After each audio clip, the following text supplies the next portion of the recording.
Semana passada nós começamos a estudar para chegar à conclusão sobre o que é mais importante, o louvor ou a palavra. E hoje nós vamos começar falando sobre adoração. Percebeu que quando eu trato de música no estudo anterior, eu não me referi ao louvor como a música como louvor ou adoração? Eu me referi à música como cânticos e hinos. Isso tem um motivo muito importante. A adoração é muito mais do que só cantar, do que só emocionalismo, do que só coisas que realmente não edificam. A adoração cristã, ela transcende o momento da música congregacional e abrange toda a vida do crente, não que você tenha que ficar o dia inteiro cantando. Conforme Romanos 12, verso 1, nós somos exortados. Olha só. Rogo-vos, pois, irmãos, pelas misericórdias de Deus, que apresenteis o vosso corpo por sacrifício vivo, santo, agradável a Deus, que é o vosso culto racional. Percebe? O que significa que nossa adoração deve se manifestar em todos os aspectos de nossa vida diária. Todos os aspectos da nossa vida diária. Jesus ensinou que a verdadeira adoração ocorre em espírito e em verdade, como está em João 4:24, indicando que a adoração genuína é uma atitude do coração alinhada com a verdade do quê? Da Bíblia Sagrada. Não uma coisa maluca aí e que ninguém entende. Então, não é suficiente só participar das músicas e das orações durante os cultos. A gente tem que viver conforme os princípios da Escritura. Em Colossenses 3,17, Paulo ensina pra gente: e tudo o que fizerdes, seja em palavra, seja em ação, faze-o em nome do Senhor Jesus, dando por ele graças a Deus Pai. Olha só. Isso mostra que as nossas ações, palavras e pensamentos devem mostrar nossa devoção ao nosso Senhor, a devoção ao nosso Deus. A adoração inclui, muito mais do que cantoria, obedecer aos mandamentos de Deus, amar o próximo, como está em Mateus 22, de 37 a 39, e buscar uma vida de santidade, como em 1 Pedro 1,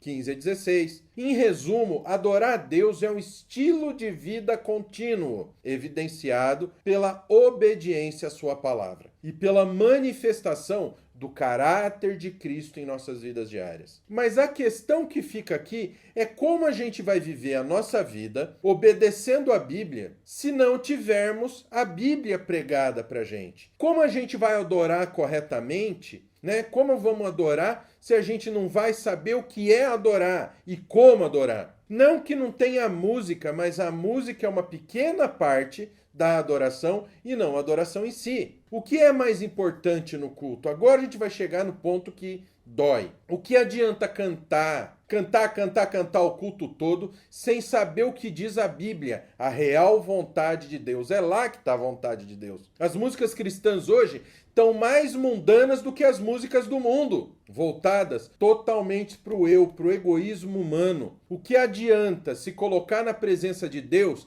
e cantar algo que não vai de acordo com a vontade do Deus perfeito? Isso acontece em nossas orações também, porque muitos dizem que o louvor é a oração. Tiago fala muito de nosso egoísmo na oração. Tiago, capítulo 4, versos 3 até o 6. Pedis e não recebeis, porque pedis mal, para esbanjardes em vossos prazeres. Infiéis, não compreendeis que a amizade do mundo é inimiga de Deus? Aquele, pois, que quiser ser amigo do mundo, ele vai ser inimigo de Deus. Constitui-se inimigo de Deus. Ou supondes em vão, afirma a Escritura, é com ciúme que por nós anseia o Espírito, que ele faz habitar em nós? Antes, ele dá maior graça pelo que diz: Deus resiste aos soberbos, mas dá graça aos humildes. Na teologia que vem da Bíblia, uma teologia conservadora de acordo com a Bíblia, a pregação da palavra de Deus é o elemento central do culto cristão, refletindo a supremacia das Escrituras na vida da igreja, pois é de lá que vem tudo que nós precisamos saber de Deus e não de sentimentos errados. A Bíblia ensina que a fé vem pelo ouvir a palavra de Deus, como está em Romanos 10:17. E assim, a fé vem pela pregação, e a pregação pela palavra de Cristo. Lembrando que a pregação é o meio principal pelo qual Deus comunica sua vontade e transforma vidas. O apóstolo Paulo, ao instruir Timóteo, coloca uma ênfase enorme no quê? Na pregação. 2 Timóteo 4:2 fala assim, ó: prega a palavra, insta quer seja oportuno, quer não. Corrige, repreende, exorta com toda longanimidade e doutrina. Ou seja, prega em qualquer lugar, não importa a situação, se querem ou se não querem que você pregue. Esse mandato destaca a importância de expor a Escritura de forma clara e fiel, sendo a principal função do culto reunir a congregação para ouvir e aplicar a palavra de Deus. Embora a música seja uma parte importante do culto, ele é secundário em relação à pregação da palavra. Um culto que seja 90% louvor e 1% palavra não é culto. Os cânticos e hinos servem para edificar a igreja e expressar adoração a Deus, conforme Colossenses 3,16. Habite ricamente em vós a palavra de Cristo, instrui-vos e aconselhai-vos mutuamente em toda sabedoria, louvando a Deus com salmos e hinos e cânticos espirituais, com gratidão em vosso coração. Mas eles complementam, em vez de substituir a centralidade da pregação. Ele complementa, ele não é o principal, mas ele deve estar lá. O Diretório de Culto de Westminster reforça essa centralidade afirmando que a pregação deve ser a principal parte do culto a Deus, porque é através dela que Deus se agrada de salvar os crentes. E em 1 Coríntios 1:21 diz assim, ó: visto como na sabedoria de Deus o mundo não o conheceu por sua própria sabedoria, aprove a Deus salvar os que creem pela loucura do quê? Do louvor, da música, da emoção? Não, da pregação. O culto que vem da Bíblia, então, é projetado para que a palavra de Deus seja proclamada, explicada, aplicada, de maneira que transforme as vidas e edifique a igreja de Cristo. Resumindo, no culto que vem da Bíblia, a pregação da palavra de Deus é central e muito superior à música e emoção. Enquanto o louvor é uma resposta adequada à grandeza de Deus e a pregação que nos instrui, corrige, edifica e prepara para toda boa obra. 2 Timóteo 3:16 e 17 diz assim, ó: toda escritura é inspirada por Deus e útil para o ensino, para a repreensão, para a correção, para a educação na justiça, a fim de que o homem de Deus seja perfeito e perfeitamente habilitado para toda boa obra. Então, um culto que é fundado na pregação garante que a igreja permaneça fiel à revelação de Deus e cresça na graça e no conhecimento do Senhor Jesus Cristo. Então, aprender a Bíblia a fundo, aprender teologia é fundamental para entender profundamente o que é adoração e reconhecer o verdadeiro culto cristão. E isso, conhecer a Bíblia, você conhece estudando teologia. E estudar teologia proporciona conhecimento bíblico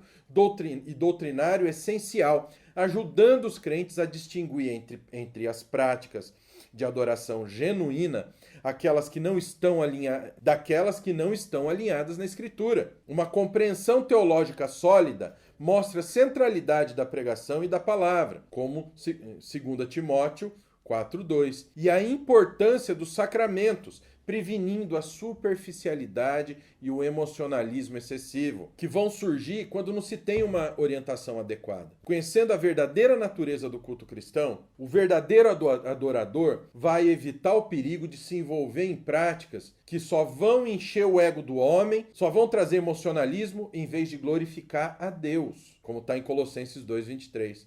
Por outro lado, a falta de conhecimento teológico pode levar à adoção de heresias e ao desvio da verdadeira fé, como está em Oséias 4, verso 6. Então, estudar teologia não é só fortalecer a fé individual, mas é também produzir a integridade da adoração na comunidade cristã, garantindo que Deus seja adorado em espírito e em verdade, como está em João 4:24. Então, esse é o ponto. A palavra, ela é indiscutivelmente central ao culto. Mas os hinos, os cânticos, eles devem existir porque é a nossa forma de louvar o Senhor. É a forma com que nós falamos com o Senhor da melhor maneira.